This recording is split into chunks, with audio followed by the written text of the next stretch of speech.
अस्सलाम वालेकुम। एक नई एपिसोड और एक नए गेस्ट के साथ आपके सामने एक बार फिर हाजिर हुए हैं। आज जो शख्सियत हमारे साथ मौजूद हैं वो जनाब पाकिस्तान के सबसे बड़े आई हॉस्पिटल को 25 साल लीड किया और किस पोजीशन से कहाँ तक पहुँचा वो तो हम जब बात करेंगे तो इस बात का अंदाज़ा लगेगा कि वो जर्नी कितनी मुश्किल थी, कितनी लंबी थी।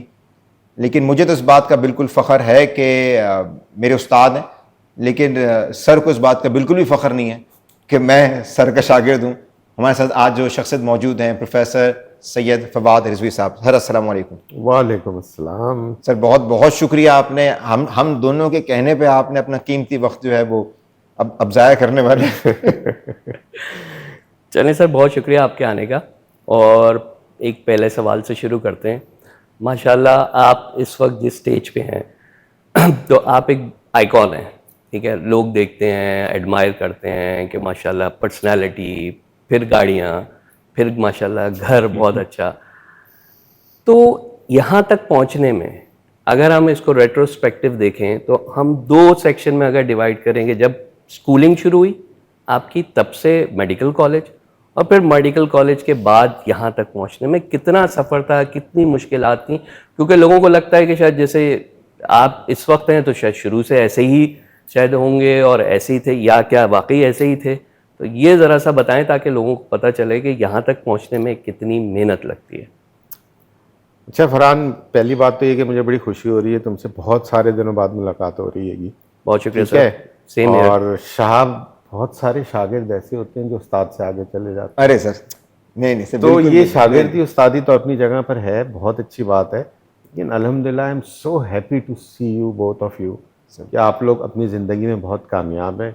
रहा भाई गाड़ियों का सवाल और घर का सवाल, तो दो चीज़ें हैं, विरासत और जहेज़।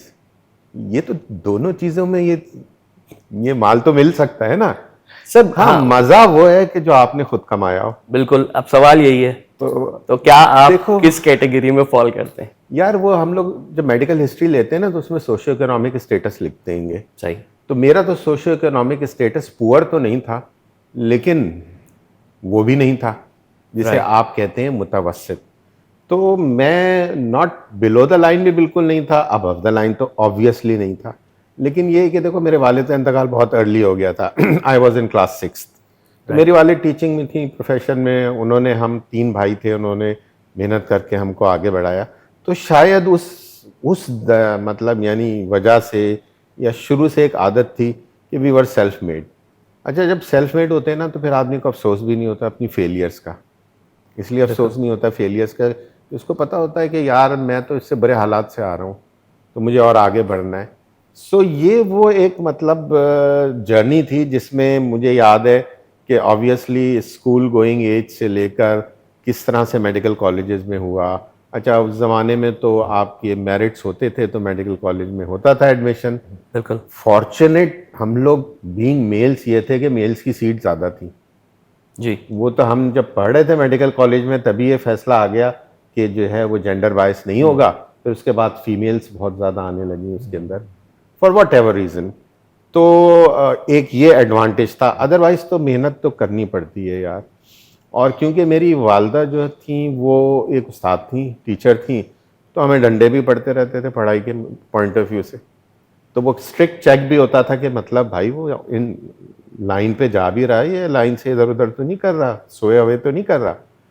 तो ये वो डंडा था। और गुर्बत तो नहीं थी, लेकिन ये कि मतलब मुतवस्सित से भी कम थे, हार्डशिप्स तो थी। सही। हार्डशिप्स तो अच्छा, थी। आपने डिसाइड कब से किया था कि मेडिकल फील्ड में जाना है? यार मेरे वाले डॉक्टर थे, मुझे मेरे बड़े कहते थे कि ये डॉक्टर बनेगा, मेरा तो कोई इंटरेस्ट नहीं था। सही। तो बस आप मैंने, हाँ, बस मेडिसिन के अंदर आने में मेरा कोई ऐसा सिग्निफिकेंट इंटरेस्ट नहीं था। क्योंकि वो एक ट्रेंड उस जमाने में तो ये होता था ना कि बड़े होके ये 2-3 फील्ड ही होती थी, ये बनना था। मेरी ख्वाहिश तो ये थी कि मेरी शादी हो जाए, मैं दूल्हा बन जाऊं। लेकिन सर वो तो शादी से पहले शादी के बाद एक ही शौक है, शादी करना बस। लेकिन घर वालों की ख्वाहिश ये थी कि नहीं यार ये मेडिकल कर ले। सही। तो इस वजह से आ गए। अब आप मेडिकल में आ गए, मेडिकल कर लिया, अब आप स्पेशलाइजेशन की तरफ आए। तो पहला सवाल इसमें ये कि आई कैसे सेलेक्ट की। दूसरा सवाल ये कि जब आई सेलेक्ट कर लिया आपने, ऑफ्थल्मोलॉजी में आ गए आप एज ए स्पेशलिटी, वो सफ़र और आज फवाद रिजवी जिस जगह पर है। यार ये बड़ा, देखो बड़ा क्रिटिकल था। मेडिसिन में मेरा आना मेरी चॉइस नहीं थी, लेकिन जब मैं मेडिसिन में आया, मेडिसिन मैंने कर ली, और हुआ ये कि मेडिसिन के अंदर उस ज़माने में मतलब जिसकी अच्छी मेरिट होती थी तो उसको अच्छे वार्ड में हाउस जॉब मिलती थी, और जिसकी बहुत अच्छी मेरिट होती थी उसको 6 मंथ्स मेजर सर्जरी या मेजर यानी जनरल सर्जरी या जनरल मेडिसिन मिलती थी। तो मेरी मेरिट अच्छी थी, तो मतलब मेडिसिन में तो पोजीशन भी थी, तो मुझे 6 मंथ्स हाउस जॉब मिली general medicine, 6 month general surgery. अच्छा, मुझे 4th ईयर में ऑफ्थेल्मोलॉजी का समा हो दिया अदर मुझे शौक हुआ। शौक इस तरह से हुआ कि जब 4th ईयर में हमारी, क्योंकि फाइनल में एग्जाम होता था, 4th ईयर में पोस्टिंग्स हुआ करती थी उस ज़माने में, तो ऑफ्थेल्मोलॉजी की पोस्टिंग हुई, तो मैंने कैटरेक्ट सर्जरी देखी तो मुझे बहुत अच्छा लगा यार, पता नहीं क्यों, मतलब एक वो जहन में रह गया यार, बड़ी मज़ेदार सी अच्छी सी सर्जरी है, पेशेंट भी चलते फिरते आ रहा है, चलते फिरते जा रहा है, और आई डोंट नो, मुझे वो चीज़ अच्छी लगी उस वक्त। तो मेरे जहन में उस वक्त से ये था कि शायद ऑफ्थेल्मोलॉजी जो है वो अच्छी फील्ड होगी। सही। तो मेडिसिन सर्जरी में की मैंने 6 मंथ मेडिसिन, 6 मंथ सर्जरी में हाउस जॉब की। जेपीएमसी में सिंध मेडिकल कॉलेज से मैंने अपनी ग्रेजुएशन की। तो उसके बाद मुझे ऑफर हुआ टीआरएमओशिप, क्योंकि मेरिट अच्छी थी, तो वो गवर्नमेंट टीआरएमओज देती थी कि आप आए, 1 साल काम करें, इस दौरान अपनी फेलोशिप का पार्ट 1 करें और आपकी जॉब भी चलती रहेगी। हालांकि उस ज़माने गवर्नमेंट जॉब्स थोड़ी मुश्किल थी, तो मुझे टीआरएमओशिप मिल गई, लेकिन मैं वो छोड़ के, क्योंकि वो जनरल सर्जरी में मिली, क्योंकि मैंने जनरल सर्जरी में हाउस जॉब की थी, तो मैं वो छोड़ के मैं ऑफ्थेल्मोलॉजी के शौक में स्पेंसर आई हॉस्पिटल चला गया। सही। वो केएमसी के अंदर था, तो वहाँ मैंने अपनी अनपेड शुरू में ऑफ्थेल्मोलॉजी में काम शुरू किया। तो ये पता नहीं, I don't know, 4th year से मुझे था कि ऑफ्थेल्मोलॉजी करनी है, तो this is how entered in ophthalmology. बाकी फिर ऑफ्थेल्मोलॉजी का सफ़र तो ऐसा था कि मतलब मेरा सफ़र थोड़ा सा वेवर्ड इसलिए था कि मैं आया तो मैंने कहा यार एमसीपीएस कर लो। मैंने एमसीपीएस कर लिया। एमसीपीएस करने के बाद मुझे एहसास हुआ कि यार मुझे तो फेलोशिप करनी चाहिए थी, तो मैंने एमसीपीएस करने के बाद पार्ट 1 किया, फिर उसके बाद मैं ट्रेनिंग प्रोग्राम में आया हूँ। तो मेरी तो गाड़ी उल्टी चल रही थी, मतलब एमसीपीएस करके मैंने कहा बस सही है, ऑफ्थेल्मोलॉजी कर ली, कहानी खत्म, चांद पे पहुंच गए, अब क्या करना है। आपको याद नहीं होगा, लेकिन मैं आपको याद दिलाता हूँ, एक दफ़ा मैं आपके पास LRBT आया था, अपने LRBT में इंडक्शन से शायद 2 साल पहले, वो भी मैं किसी रेफरेंस से आया था। तो मैं आपसे मिला और मैंने कहा कि सर मैं LRBT ज्वाइन करना चाहता हूँ। तो आपने मुझसे पूछा कि तुम क्या करना चाहते हो, तो मैंने छुट्टी कहा, मैंने कहा सर MCPS करना चाहता हूँ। तो आपने मुझे उस वक्त ही टोका कि भाई MCPS क्या, ये कोई ऐसी चीज़ थोड़ी है कि तुम आके कहोगे मैं MCPS करना चाहता हूँ और MCPS हो जाए। MCPS से आगे भी कुछ चीज़ें। अच्छा, लेकिन शायद जहन में ये था उस वक्त, मैं अपनी बात बताऊँ कि जी 2 साल का है, 2 साल में स्पेशलिस्ट बन जाएंगे, FCPS में कौन इतना टाइम लगा। तो ये एक आपने उस वक्त भी एक ताकीद की थी कि भाई ये चीज़ नहीं, आगे का सोचो। बिल्कुल यार, मतलब देखो फेलोशिप तो जो है वो हाईएस्ट तो वही है ना, फेलोशिप है, तो आप हाईएस्ट उसके ऊपर जाओ ना। जब हाईएस्ट उस पर जाओगे तो फिर ये डिप्लोमाज और मेंबरशिप्स जो है पीछे रह जाती हैं। बिल्कुल। और मैं तो इस एक्सपीरियंस से गुजर चुका था ना, कि मतलब मैंने भी यही तुम्हारी तरह यही सोचा होगा यकीनन कि 2 साल में आप कंसल्टेंट बन जाएंगे। बिल्कुल। तो हमारा नाना कहते थे ना कि आसमान का निशाना लो, दरख्त पे तो लगेगा। बिल्कुल सही बात। दरख्त पे लग गया। सर आपकी ट्रेनिंग कहाँ पे, सिविल हॉस्पिटल में आप बताएं। यार मैंने तो शुरू में स्पेंसर आई हॉस्पिटल ज्वाइन किया। अब फेलोशिप उसको आप ट्रेनिंग कहें या नहीं कहें व्हाटएवर, क्योंकि वो तो फिर एक्चुअल ट्रेनिंग तो मेरी शुरू सिविल हॉस्पिटल से हुई। सिविल हॉस्पिटल बिल्कुल, मतलब मुझे गवर्नमेंट सर्विस मिल गई, वो जो होता है ग्रेड 17 के, वो मैंने कमीशन क्लियर कर लिया। फिर उसके बाद मैंने MCPS के लिए एनरोल करा लिया, सिविल हॉस्पिटल से मैंने MCPS किया, पूरी ट्रेनिंग वहाँ से की। अच्छा, उस ट्रेनिंग के बाद फिर जब एहसास हुआ कि यार अब ये तो पार्ट 1, तो फिर पार्ट 1 फिर ट्रेनिंग, तो मेरी ज़्यादातर ट्रेनिंग जो थी वो सब सिविल हॉस्पिटल के अंदर। सर आपने बताया कि आपकी वालदा भी उस्तानी साहिबा थी, तो आपने कहा मुझे डंडे भी पड़े मिसाल के तौर पे। बिल्कुल। सिविल हॉस्पिटल में भी सर एक बड़ा स्ट्रिक्ट माहौल होगा। सर स्ट्रिक्ट सीनियर होते थे उस ज़माने में? यार देखो, वो सीनियर स्ट्रिक्ट तो होते थे, लेकिन सिविल हॉस्पिटल बेसिकली सरकारी अस्पताल है ना, तो आप नौकर तो सरकार के ही होते थे, पर्सनल तो होते नहीं थे। अच्छा, जिसको आगे बढ़ना था या सीखना था वो फिर एफर्ट करता था। अच्छा, जब वो एफर्ट करता था तो उसको सिखाया भी जाता था सीनियर्स की तरफ से और सख्ती भी होती थी। तो एक गवर्नमेंट या पब्लिक सेक्टर में काम करने में और प्राइवेट सेक्टर में काम करने में फ़र्क है, क्योंकि पब्लिक सेक्टर में अगर आप काम करते हैं और आप गवर्नमेंट सर्वेंट होते हैं तो आप गवर्नमेंट सर्वेंट होते हैं। सही। आपको बहुत ज़्यादा तकलीफ होगी तो अपना ट्रांसफ़र करा लेंगे, और ट्रांसफ़र जो होता है वो अस्पताल से नहीं होता, वो तो सेक्रेटेरिएट से होता है। ये तो बड़ी कॉम्प्लिकेटेड चीज़ है बस। तो सर स्ट्रिक्टनेस जो है, आप समझते हैं कि strictness is important for someone to learn, या उसको जो सीनियर है आजकल, जो सर आजकल आगे CHP जो छिपा जिसे कहते हैं लोग प्यार से, अब उसमें तो बस ये हो गया बच्चे को मुंह धुला के ब्रश करके कॉलेज में ला के वापस भी छोड़ गए, ना उसको नेगेटिव फीडबैक देना है, ना उसको आप सख्ती से बात करें। तो आई थिंक स्ट्रिक्टनेस एक रोल तो है ना लर्निंग। देखो डेफिनेटली रोल है, लेकिन अगेन मैं तुम्हें एक बात बताऊं कि आजकल माशाल्लाह से इतने सारे लोग हैं और हर आदमी आगे बढ़ना, पोस्ट ग्रेजुएशन करना, सब कुछ चाह रहा होता है। तो इसके अंदर जो सबसे इम्पोर्टेंट बात है वो देखना होता है, अगर आपकी अपनी पर्सनल अर्ज नहीं है, अगर आपकी वो चाह नहीं है, तो आपको अगर हम बांध दें वहाँ पे तो आई डोंट नो कैसे होगा। मैं मेडिसिन में जब अपनी हाउस जॉब कर रहा था तो बहुत मशहूर प्रोफेसर थे, प्रोफेसर SM रब, जो उसके हेड ऑफ द डिपार्टमेंट थे, और उन्हीं का सबसे वार्ड 5 सबसे इम्पोर्टेंट वार्ड था। मैं वहीं हाउस जॉब कर रहा था। तो वहाँ एक बात बड़ी मशहूर थी कि अगर गधे को भी यहाँ बांध दोगे तो इंसान बन जाएगा। तो वाकई में फ़र्क पड़ता है, लेकिन उसके लिए आपके पास थोड़ी बहुत अपनी भी वो होनी चाहिए, एक क्या कहते हैं अर्ज होनी चाहिए कि भाई मुझे भी कुछ करना है या सीखना है। अगर वो अर्ज होगी तो फिर मैंने ये देखा है कि आपके सीनियर्स अगर स्ट्रिक्ट भी होंगे तो आपको स्ट्रिक्टनेस लगेगी नहीं। यस, स्ट्रिक्टनेस का फ़ायदा ये होता है कि स्ट्रिक्टनेस आपको जो सबसे इंपॉर्टेंट चीज़ सिखाती है ना, दैट इज़ डिसिप्लिन। और डिसिप्लिन के बगैर तो कुछ हो नहीं सकता ना आगे। तो डिसिप्लिन की बड़ी इंपॉर्टेंस है इसके अंदर। मतलब सुबह आना है तो 8 बजे आना है। अब आप डिसिप्लिन नहीं है, पता चला सर्जरी शुरू हो गई, आप 9 बजे तशरीफ़ ला रहे हैं, तो एक दफ़ा प्रोफेसर डांटेगा, स्ट्रिक्ट करेगा, निकाल देगा, आप रोते हुए जाएंगे। अगर गवर्नमेंट सेक्टर में तो आप अपना ट्रांसफ़र करा लें इधर से उधर। तो ये तो मतलब जो चीज़ है ये बड़ा काउंट करती है स्ट्रिक्टनेस, बट अगेन ये सेल्फ इम्पोज्ड होना भी ज़रूरी है, और सामने से भी आपको ऑब्वियसली ये चीज़ करना पड़ता है।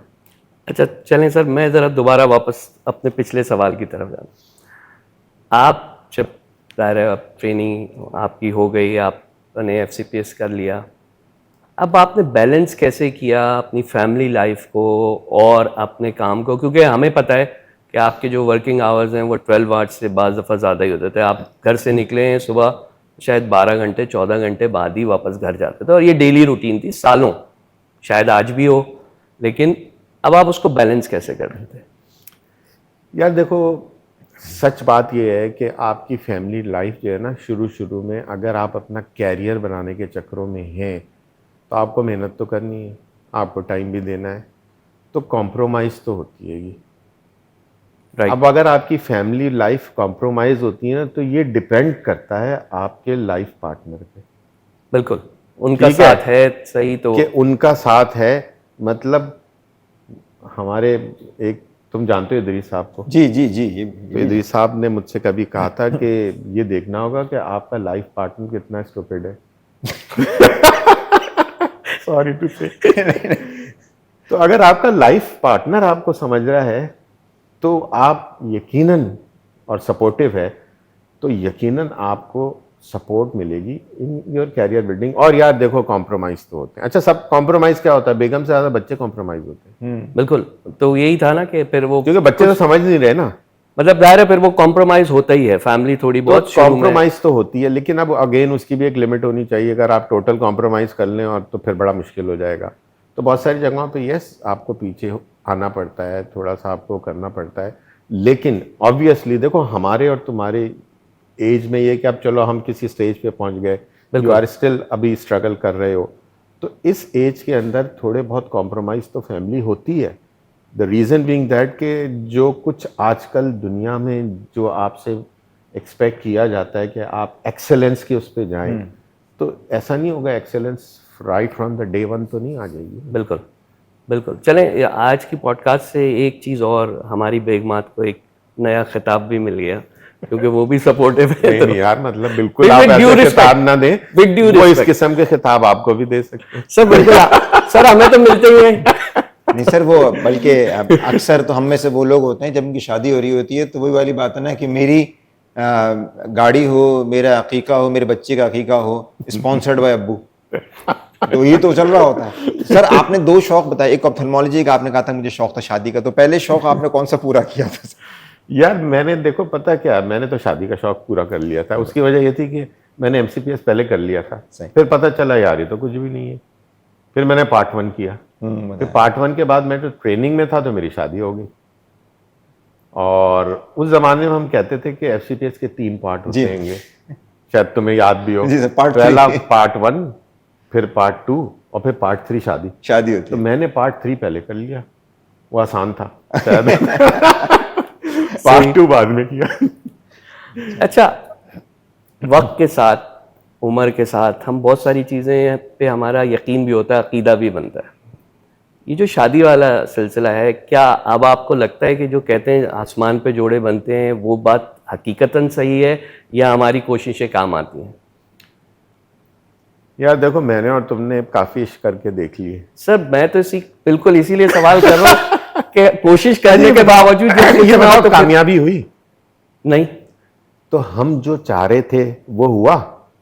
नहीं, बिल्कुल नहीं। नहीं हुआ ना, तो फिर जोड़े कहाँ बने? अच्छा, इससे आसमानों पे ही मैं बने ना, मैं खामखा मतलब जो अल्लाह चाह रहा था वही हुआ। हाँ, लेकिन बाज़ दफा ऐसा होता है, हम कोशिश उस जगह कर रहे होते हैं जहाँ अल्लाह ताला भी चाह रहा होता है, तो हमें लगता है कि शायद हमारी नहीं, तो कोशिश इसमें काम आ आपका गई। कसूर थोड़ी है, अल्लाह ने तो यही चाहा था ना आपके लिए। हाँ, लेकिन मुझे ये जरूर है कि अगर कोई एक ही कोशिश करता होगा तो वो उस खुशफहमी का शिकार रहता होगा, लेकिन मुझ जैसा बंदा जो नाकाम हो चुका हो कई दफा, तो वो ये यू कहेगा आर नॉट अलोन यार, ऐसी क्यों बातें कर रहे हो? मतलब हाँ, बिल्कुल सही बात। अफसरदा ना हो। मैं खामखा वही ना, तुम्हारे बराबर में एक बैठा हुआ है तुम्हारा सर, वो तो गहरा माशाल्लाह। दोस्त। बिल्कुल सर, बिल्कुल, इसी से को देख के तो हौसला होता है मुझे। हाँ, और क्या भाई, अब देखें मेरी पसंद वक्त का बदलता है अंदाज, फिर हर साल नया नया। सर इंसान को जाहिर सी बात है वो एक जगह कहाँ रुकेगा। बिल्कुल बिल्कुल बिल्कुल। सर आप माशाल्लाह इतनी जगह पे प्रेजेंट कर चुके हैं, प्रेजेंटेशंस देते हैं, लोगों को वर्कशॉप्स कराते हैं, नेशनल इंटरनेशनल सब जगह जाके। यहाँ बेसिकली 2 सवाल पूछने जा रहा हूँ समय। एक ये कि आप अभी भी रिहर्स वगैरह करते हैं या आप उस प्रेजेंटेशन के बारे में थोड़े से कंसर्न होते हैं या जस्ट गो विद इट, मैं हो जाऊंगा?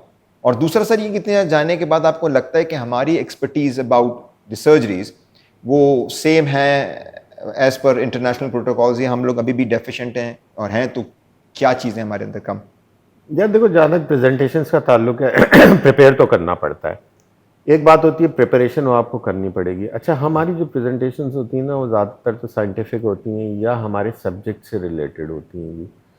तो obviously you know your subject, if you know your subject तो शायद इतनी एफर्ट ना करनी पड़े। मैं रिहर्सल्स का कायल नहीं हूँ, मैं रिहर्सल्स नहीं करता। अच्छा, तो आई डोंट रिहर्स, मतलब ड्रेस, वो जिसे आप कहते हैं ना, मतलब एक ड्रेस रिहर्सल पूरी फुल फ्लैग उसी फॉर्मेट में बैठ के आपने वो जाकर या आईने के सामने जाके आपने, आई नेवर डिड दिस, ठीक है। लेकिन ऑब्वियसली क्योंकि हमारी साइंटिफिक वो होती हैं, आपको आपके सब्जेक्ट का पता है, तो उसमें तो आपको बहुत एक एक चीज़ जो उसकी निटी ग्रिटीज़ है वो देखनी पड़ती हैं, उसमें तो टाइम लगता है। बट रिहर्सल का मैं कायल नहीं हूँ। बहुत सारी चीज़ें एक्सटेम्पोर आपको सब बोल भी देनी पड़ती हैं, if you know your subject. Sir आपको पता है अपनी प्रेजेंटेशन में सबसे ज़्यादा क्या लफ्ज़ यूज़ करते हैं? क्या? प्राइमरीली। प्राइमरीली अजय, मुझे वो नहीं, हम तो सुन रहे होते ना सर, अब सर प्राइमरीली आ गया। अब जब भी आएगा ना ये वर्ड सर कॉन्शियस हो जाएंगे। कौन सर मुस्कुराएंगे एकदम जरूर। अच्छा, पहली सर्जरी जो आपने की याद है क्या? अरे बहुत अच्छी तरह याद है। और कौन सी सर्जरी थी? कैटरेक्ट थी? कैटरेक्ट थी, बहुत अच्छी तरह याद है। मैंने स्पेंसर आई हॉस्पिटल ज्वाइन किया। अच्छा, वहाँ पे मुझे शुरू में ऑनरी था, फिर मुझे उन्होंने पेड कर दिया। वो कहलाती थी 3rd हाउस जॉब, उस ज़माने में होती थी कि 2 हाउस जॉब्स कर लो तो तीसरी भी अलाउड होती थी, क्योंकि वो स्पेंसर आई हॉस्पिटल KMC के अंडर में आता था। तो उस ज़माने में मेयर साहब जो थे वो मेरे सीनियर थे, एक्स SMCN थे। तो बहरहाल मुझे वहाँ जॉब मिल गई, मैं अपना करता रहा। तो वहाँ पर एक अल महमूद ट्रस्ट था, रिजवी साहब बहुत मशहूर डॉक्टर थे आई के, स्पेंसर आई हॉस्पिटल के, MH रिजवी, मोहम्मद हसन रिजवी। तो उनके नाम से वो कैंप हुआ था, तो वो कैंप में मैं पहली दफ़ा गया कर दूँ। अच्छा, कैंप में तो मुझसे कहा चलो आओ कैटरेक्ट कर लो, तो मैं भी करा देते। कर तो रहा था जाओ वहाँ पे। अच्छा, अब मैं जब कैटरेक्ट करने के लिए गया, उस ज़माने में इंट्रा कैप होता था और वो पूरा का पूरा लेंस निकालते थे, लेंस डालने का कोई कंसेप्ट था नहीं, इंट्रा कैप्सुलर कैटरेक्ट सर्जरी होती थी। तो जो टेक्नीशियंस हैं ना हमारे बहुत अच्छे दोस्त होते हैं, बड़े मददगार होते हैं, लेकिन मैंने हमेशा कहा कि एट अ डिस्टेंस होना चाहिए। सही। ठीक है ना, मतलब नहीं तो वरना डॉक्टर जो होता है बेचारा टेक्नीशियन बन जाता है और टेक्नीशियन डॉक्टर बन जाता है ना।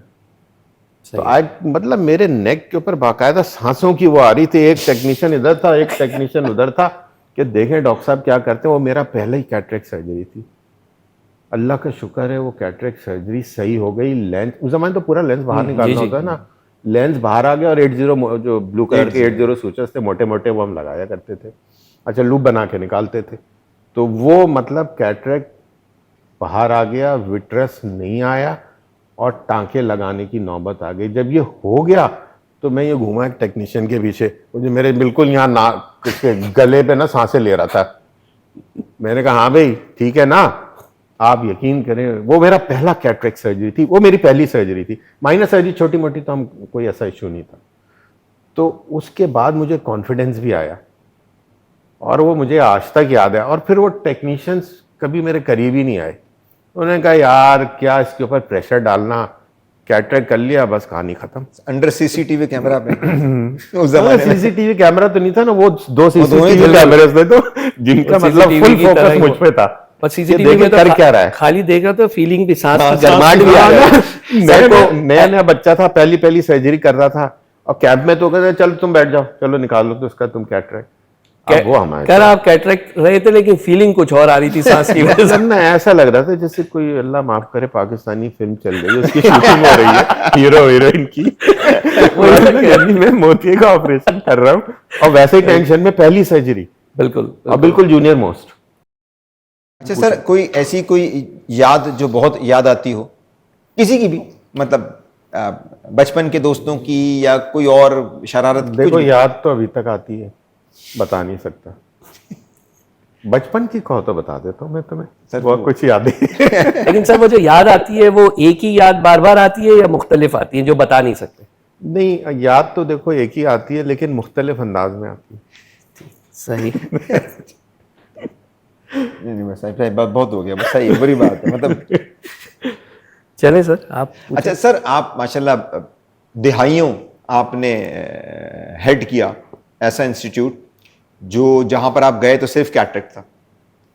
सर क्या विजन था कि इतनी सब स्पेशलिटीज वहां आ गई कि आज माशाल्लाह LRBT पाकिस्तान में एक स्टैंडर्ड माना जाता है कि जहां पे ट्रेनिंग आदमी परसू करे। तो वो आपका विजन क्या था? हम ऑप्थेल्मोलॉजी तो एक अलग चीज है कि जब एक आदमी लीड कर रहा हो किसी डिपार्टमेंट, किसी भी फैक्ट्री कंपनी कुछ को, उसके जहन में क्या इतने ख्वाब होते हैं और किस तरह परसू करे उसको? अच्छा देखो, बेसिकली होता ये है कि हम हमेशा जो है ना, मतलब वो एग्जाम्पल्स को या आइकॉन्स को या अपने हीरोज़ को या अपने मेंटोर्स को फॉलो करते हैं। अच्छा, मेरे मेंटोर जो थे वो इदरीस एदी थे, ठीक है ना। और मैं सिविल हॉस्पिटल में अपना जब ये फेलोशिप कर रहा था तो मुझे अच्छी तरह याद है वो इंग्लैंड से नए नए ताज़ा तशरीफ़ लेकर आए थे और गोल गोल उनके चश्मे होते थे। और पहली दफ़ा मैंने देखा कि कोई शख्स सर पे एक टोपी वो इनडायरेक्ट लगा के और रेटिना के बारे में बता रहा है, ये है ये है ये है ये है। That fascinated me. और मैंने फिर ये सोचा कि यार सबकॉन्शियसली मेरे दिल में या दिमाग में ये था कि यार I want to become like this. अच्छा, उनका बड़ा एम्फेसिस रेटिना पे था और सिविल हॉस्पिटल में एक्चुअल इस्टेब्लिश करने में विट्रो रेटिना उनका बहुत बड़ा हाथ है। तो जब मैं LRBT आया उस वक्त LRBT को लोग कहते थे, मेरे जो प्रोफेसर थे, जो सुपरवाइज़र थे, मैं नाम भी ले सकता हूँ, उन्होंने कहा it's a glorified I camp. और मुझे फिर जो मेरे एक प्रोफेसर लेके गए, उन्होंने कहा LRBT में जाओ, तुम काम करो, यहाँ VR करो, विट्रो रेटिना करो। तो मैं तो अपने पैशन के लिए मुझे VR करना था तो मैं यहाँ पे आ गया। अच्छा, यहाँ पे माशाल्लाह ये था कि फैसिलिटीज़ वाइज यानी इक्विपमेंट वाइज हर चीज़ मौजूद थी, करने वाले चाहिए थे। मैं गया तो वहाँ पे एंजियोग्राफी की मशीन रखी थी, फंडस फ्लोरोसिन एंजियोग्राफी की, उसको रिवाइव किया। वहाँ पे फेको एमल्सिफिकेशन की मशीन थी, वहाँ विट्रैक्टमी की मशीन थी, वहाँ सीलिंग माउंटिंग माइक्रोस्कोप्स थे। मतलब वो चीज़ें थी जो हमने बहुत कम देखी थी। तो आई स्टार्टेड वीआर इन, फिर जब वो हुआ तो जाहिर बात है फिर ये होगा तो फिर पीडियाट्रिक्स भी होगा तो फिर कॉर्निया भी होगा तो फिर ये क्यों नहीं होगा। फिर वो एक सफ़र था जो शुरू होता चला गया। तो मैं तो अपने पैशन के लिए गया था कि मुझे वीआर करना है वहाँ पे। सर अब आपने इतना लीड किया इतने सालों, आपको ये पता चल जाता है सर कौन मक्खन लगा रहा है और कौन वाकई तारीफ कर रहा है? यार ये तो बहुत इजीली पता चल जाता है। अच्छा सर फिर वो ये तो मक्खन बहुत वाले जो easily- हैं फिर वो इतनी देर तक आप पे कमरे बैठते हैं, हम उनको बर्दाश्त कैसे करते हैं ये मुझे बताइए। नहीं यार, बर्दाश्त करना, सुननी तो सबकी होती है ना यार। अच्छा, क्या ये भी जरूरी होता है बाज़ दफ़ा मक्खन वालों को साथ रखना पड़ता है? यार देखो, पता होता है आपको कि भाई ये देखो पाकिस्तान में तो सिस्टम ही है, सिस्टम समझते हो ना? सिस्टम सिस्टम, जी हाँ। तो अगर सिस्टम समझते हो तो सिस्टम है, लेकिन आपको अपनी बात तो करनी चाहिए यार, आपको अपनी बात तो करनी चाहिए। सही, और ना सिर्फ बात करनी चाहिए, कोशिश तो करनी चाहिए ना आपको। बिल्कुल। वो सब अपनी जगह है, वो तो है, वो तो हर जगह होता है, कहीं ज़्यादा कहीं कम। अच्छा, अब आपने जो इंस्टीट्यूट ज्वाइन किया, आपने माशाल्लाह मेरे ख्याल 25 साल पहले LRBT ज्वाइन किया था। जब आपने ज्वाइन किया था तो कुछ तो आपने अभी जिक्र किया, क्या एक विजन लेके गए थे कि यहाँ तक पहुँच जाएगा, या चलते रहे कारवां बनता रहा वाला रहा? एग्जैक्टली ऐसे ही हुआ। और मैं तो गया था अपने पैशन के लिए ना, मैं अपने पैशन के इसलिए गया था कि मुझे वीआर करना था, विट्रोरेटिना करना था। लेकिन वो आहिस्ता आहिस्ता लोग आते रहे। फिर ये होता है कि बेसिकली देखो, बीइंग हेड का मतलब ये नहीं है कि यू आर द बॉस, ठीक है? अगर आप किसी इंस्टीट्यूट के सरबराह हैं तो आप बॉस नहीं है, क्योंकि अगर आप बॉस बनेंगे ना तो इंस्टीट्यूट नहीं आगे बढ़ेगा या वो इदारा नहीं आगे बढ़ेगा। You have to be a leader. और बड़ा फ़र्क होता है ना लीडर में और बॉस में। तो अगर आप लीडर बन जाएंगे तो आप बॉस भी होंगे, लेकिन अगर आप सिर्फ बॉस बन जाएंगे ना तो फिर वो मतलब लीडर का क्या काम है? अगर तुम में कोई चीज़ लैकिंग है तो तुम्हें पकड़ के हाथ तुम्हें उस लेवल तक ले आओ। This is how you make your team. तो ऐसे चीज़ें इदारे इंस्टीट्यूट्स ग्रो करते हैं। सिर्फ सख्ती करके बॉस बन के तो काम नहीं चलता। अच्छा, जो शहाब का एक सवाल था पहले ना, तो वो शायद मेरे ख्याल में यही पूछना चाह रहा था कि बॉस और लीडर, क्योंकि बहुत सारे सुपरवाइजर्स हमारे एज अ बॉस हमें ट्रीट कर रहे होते हैं। सही। हमने आपके साथ काम किया, हमें कभी ये प्रॉब्लम नहीं हुई, हमें कोई खौफ नहीं रहा, हमें कुछ नहीं, सिवाय इस चीज़ के कि सुबह 8 बजे आना है, जो कि शहाब कहता था। मैंने कहा यार वो सर की से ज़्यादा इंस्टीट्यूट की सख्ती ज़्यादा थी शायद, तो वो एक खौफ ज़रूर होता था। लेकिन हम बड़े एक फ्रेंडली माहौल में, और इतना फ्रेंडली आपसे ज़्यादा बेहतर कोई नहीं जानता, तो उसमें हमने ट्रेनिंग की, वो हमने टाइम गुजारा। और एक जो शहाब का था कि कुछ इंस्टीट्यूट ऐसे होते हैं जिसमें जो एक डिस्टेंस होता है आपके जो सुपरवाइज़र, आपके जो टीचर है और जो स्टूडेंट का, वो इतना ज़्यादा होता है कि आप उनसे कोई चीज़ पूछ भी नहीं सकते हैं, आपको खौफ आ रहा होता है। सर यहाँ बताऊँ ना, मेरी पहली जब मैकुलर होल सर्जरी थी तो मैं कर रहा था, तो सर कमरे में बैठे थे, मैं थिएटर 2nd फ्लोर पे होता है, सर का रूम नीचे। तो मैंने कहा सर वो मैकुलर होल सर्जरी करनी है। ओके, मैंने कहा शुरू करो। अब वो जो मैकुलर होल था जब तक पहुंचा, पीछे पता चला सर स्क्रब होकर बैठे हैं।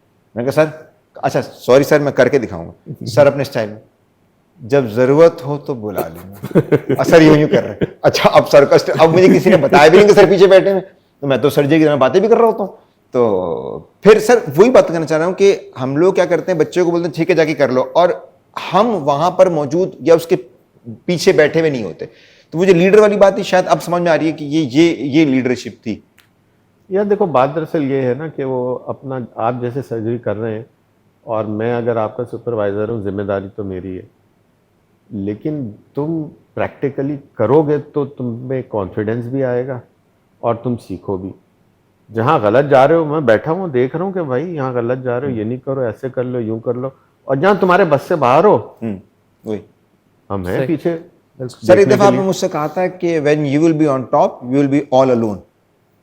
सर इस क्या ये क्या लोग आपको छोड़ देते हैं? आपसे मुराद है कि I am just asking this questions कि जो लोग लीडर बनते चले जाते हैं उनको लगता है कि उनके दोस्त उनसे दूर हो गए, क्या वो आप कुछ एक्सप्लेन करेंगे? सर मैं शायद सवाल आपको बता चुका हूँ, समझ में आ यार गया है। देखो, दोस्ती यारी ये वो सारी चीजें जो है ना, अगर सिर्फ दोस्ती यारी पे टीम बनती तो पाकिस्तान टीम इस वक्त टॉप पे होती। मैं क्रिकेट की बात कर रहा हूँ, बिल्कुल सही गलत नहीं लेना। सही सही। ठीक है ना, अगर दोस्ती यारी होती। लेकिन देखो वो एक अलग वो चीज़ है। होता ये है कि टॉप का क्या मतलब है, टॉप का मतलब ये है कि कोई भी एक शख्स ने टॉप पे पहुंचना, इसलिए वो टॉप कहलाता है ना। टॉप पे ग्रुप ऑफ पीपल्स नहीं होते, कोई एक है। फॉर एग्जाम्पल प्रेसिडेंट एक है, सीईओ एक है, या चेयरमैन एक है। चेयरमैन 4 तो नहीं होते, को चेयरमैन तो 6 भी हो सकते हैं। तो टॉप का मतलब ये होता है, and if you are on the top, आपकी दोस्ती अपनी जगह पर है, but you are alone. Alone in the sense ये कि आपने जिम्मेदारी भी लेनी है, डिसीजंस भी लेने हैं, और फिर आपने परफॉर्म करके भी दिखाना है।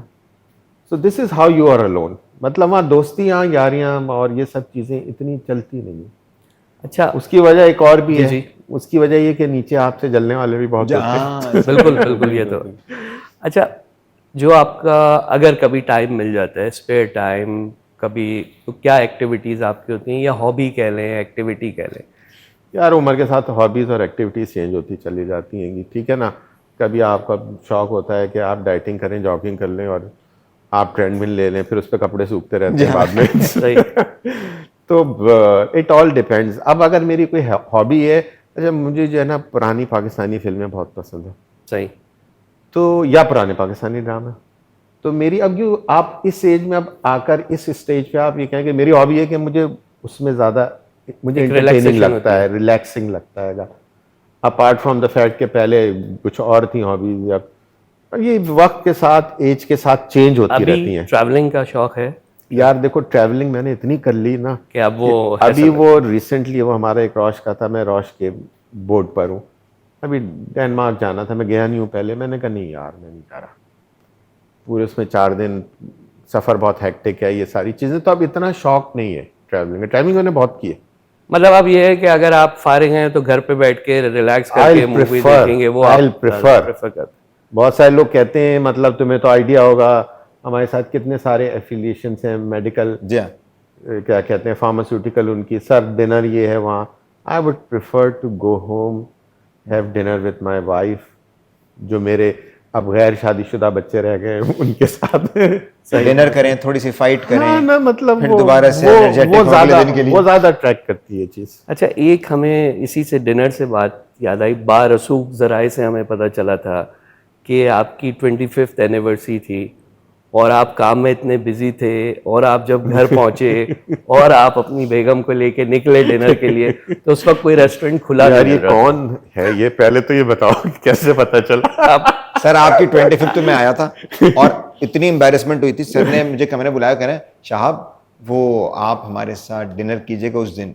मैंने कहा ठीक है, मैं भी ना डिनर में, सर मैंने कहा कुछ घर से ले जाना चाहिए, तो मैं डोनट्स लेके चले गए। जब वहां पहुंचा तो वहां 150-200 लोगों का ना वो मैस वो लगा हुआ बफे। मैंने कहा यार ये अच्छा, सर मुझे देख के ऐसे तुम क्या समझे? मैंने कहा सर मैं समझा आप घर में खाने के लिए बुलाया।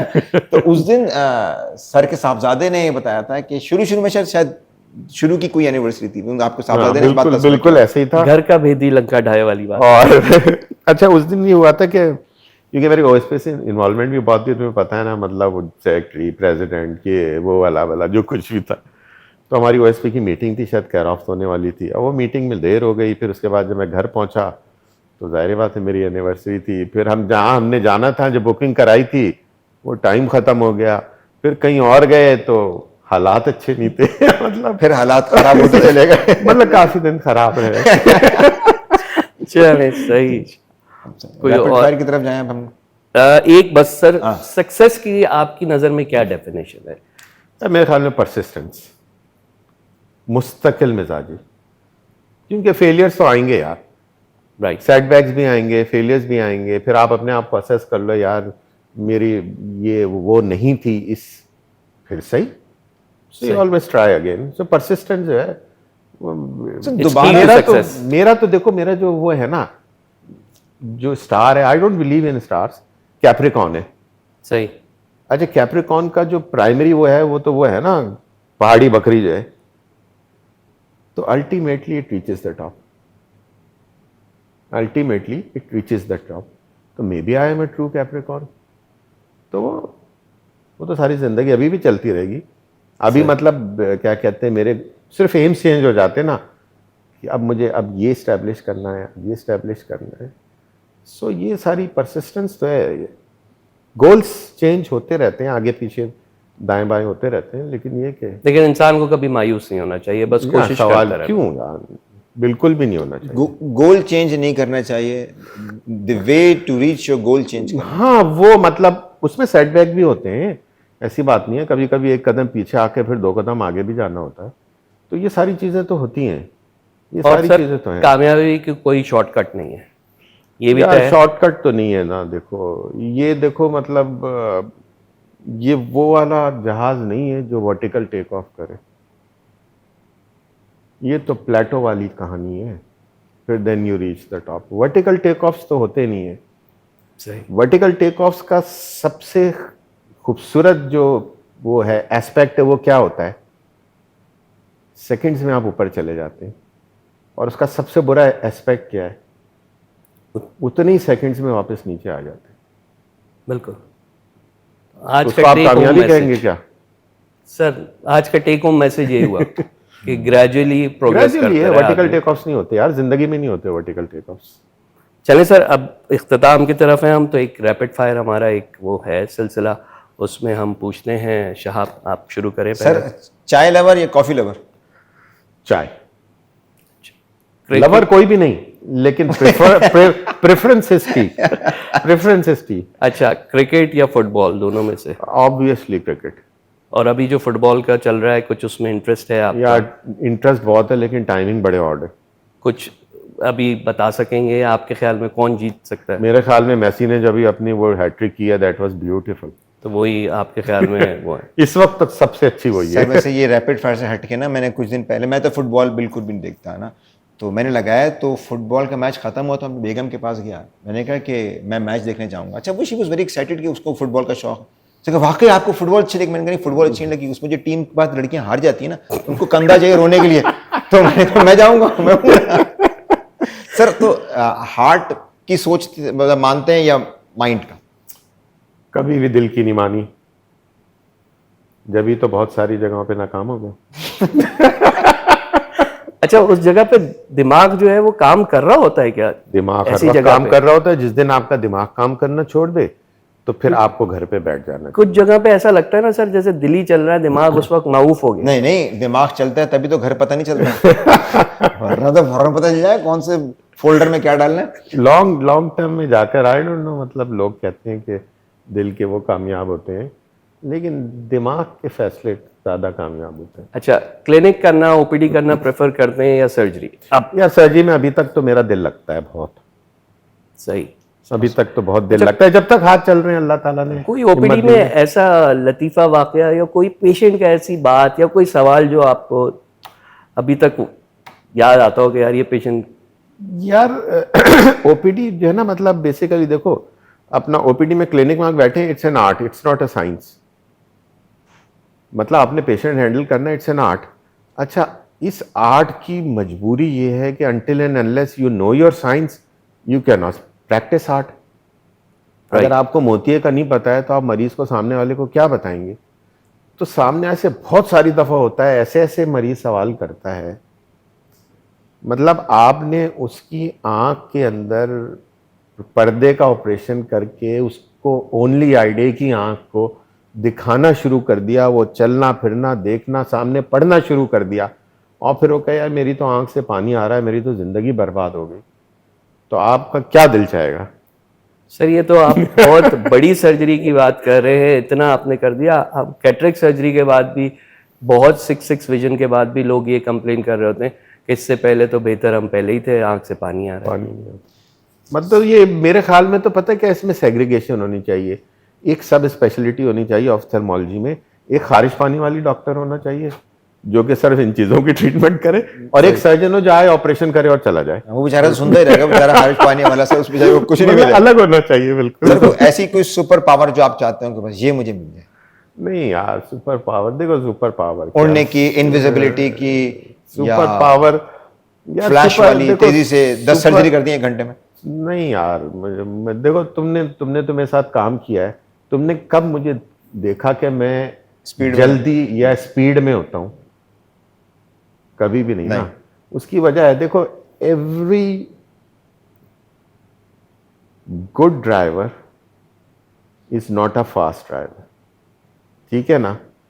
और मेरे नजदीक a good driver is not a fast driver, it's a safe driver. अगर वो सेफली काम कर रहा है तो he is a good driver. So a good surgeon is a safe surgeon, a good surgeon is not a fast surgeon. अच्छा, video call करना पसंद करेंगे या नहीं यार, ऑडियो? मुझे तो मोबाइल पे भी उलझन होती है। मुझे जो वो क्या कहते हैं, अपना पुराने जमाना वाला टेलीफोन नहीं था ना, ट्रिन वाला, हैंडसेट वही वाला, बेहतर लगता और उसमें मजा आता है। अच्छा, फलों में मैंगो या वाटरमेलन? मैंगो। मैंगो। चलें, सवाल कोई और है खत्म, आपका? सवाल खत्म हो गया। चले सर, बहुत बहुत शुक्रिया आपका। आपने ख़ास तौर पे संडे के दिन हमारे लिए टाइम निकाला। आपके साथ बात करके बहुत अच्छा लगा और उम्मीद है लोगों को भी बहुत मज़ा आएगा। और इसके साथ ही आज के प्रोग्राम का अख्ताम करते हैं।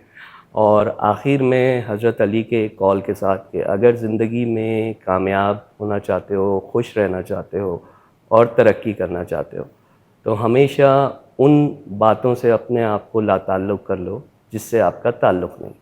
अपना बहुत ख्याल रखिएगा। अगली दफ़ा किसी और नए मेहमान के साथ आपसे मुलाकात होगी।